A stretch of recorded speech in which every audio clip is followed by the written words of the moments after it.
તો અમે પોતે ધારાસભ્ય તરીકે પત્ર લખીએ છીએ કે આ અધિકારી આટલા કરોડનો ભ્રષ્ટાચાર કર્યો છે. એ પત્ર અમારે ત્યાં પડેલા છે. ગુજરાત સરકાર કોઈનામાં ત્રેવડ નથી. એ સીએમ હોય કે મિનિસ્ટરો હોય કે અધિકારી સામે કાર્યવાહી કરી શકે. અને ભ્રષ્ટાચાર ગુજરાતનો રોકવા માટે માત્ર ચૈતર વસાવાની એકલાની ફરજ નથી ભાઈ. અમે તો મારા મત વિસ્તાર હોય કે આજુબાજુ ભરૂચ નર્મદામાં અમે પ્રયાસો કરીએ છીએ, ટ્રાયબલમાં પણ પ્રયાસો કરીએ. જ્યાં સુધી સરકાર યોગ્ય પગલા ના લે ત્યાં સુધી ભ્રષ્ટાચારો તો કરવાના છે, ચાલવાના છે.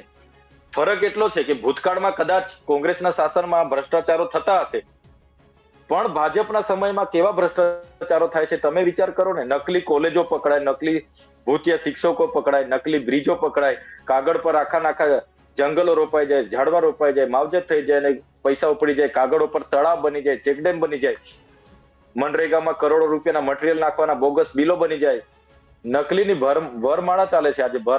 દરેક જિલ્લાઓમાં નકલી કચેરીઓ પકડાય, નકલી આઈપીએસ, આઈએએસ અધિકારી, પ્રાંત. શું કરવાનું છે ભાઈ? કેટલું ભ્રષ્ટાચાર કોણ લડશે?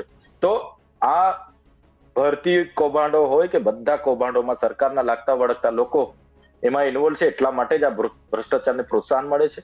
અમે અમારા સ્થાનેથી જેટલા પ્રયાસો કરવાના થાય છે અમે કરી રહ્યા છીએ, પણ માત્ર ચૈતર વસાવાથી ભ્રષ્ટાચાર નથી રોકવાનો. તમારે અમારે પ્રેસ મીડિયાથી મળીને બધા લોકો આમાં ઉતરીશું ત્યારે જ ભ્રષ્ટાચાર ધીરે ધીરે નાબૂદ થશે ને. એ 1-2 વર્ષનું કામ નથી, એના વર્ષો લાગશે, પણ પ્રયાસો કરીશું તો. એટલા માટે જ આપના માધ્યમથી કહીએ છીએ કે ભ્રષ્ટાચાર માટે ગુજરાત સરકારે યોગ્ય પગલા લેવા જોઈએ અને કાયદા બનાવવા જોઈએ, જેનાથી જ આ ભ્રષ્ટાચાર અટકશે. એમાં પણ બાબુ સાહેબ જે ચાલે છે એના પર કંટ્રોલ ખૂબ જરૂરી છે. નહીં તો અધિકારી રાજમાં અધિકારીઓને તમે આજે બેનામી સંપત્તિઓ જોઈ લો કેટલી હશે. એટલા માટે જ આજે કહીએ છીએ કે આ જે પણ ભ્રષ્ટાચારો થાય છે એના માટે અમે આવનાર દિવસોમાં બધા સંગઠનો અને પાર્ટી બેઝ પર બધી રીતે વિચારીશું. જે પણ કાર્યક્રમો આપવાના થશે આવનાર દિવસોમાં અમે આગળ વધીશું.